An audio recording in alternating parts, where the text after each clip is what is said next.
Modern Haridas గారు ఈ village కి వచ్చారు, కానీ మా విలేజ్ కి ఇంకా రాలేదండి. గుడి ముందు గొబ్బమ్మలు కూడా పెట్టారు. జాన్ ఫస్ట్ నా ఏం చేస్తే ఇయర్ మొత్తం అదే చేస్తామని పెద్దల మాట.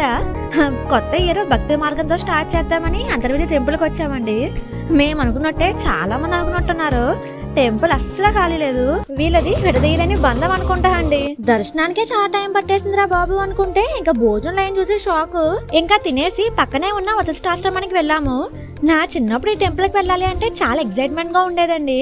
లోటస్ లో టెంపుల్ చుట్టూ వాటర్ లో తాబేలు ఉండేవి, కానీ ఇప్పుడు మొత్తం మారిపోయిందండి. బోట్ రైడింగ్ ఉంది అన్నారని పక్కనే ఉన్న గోదావరి దగ్గర కూడా వెళ్ళాము.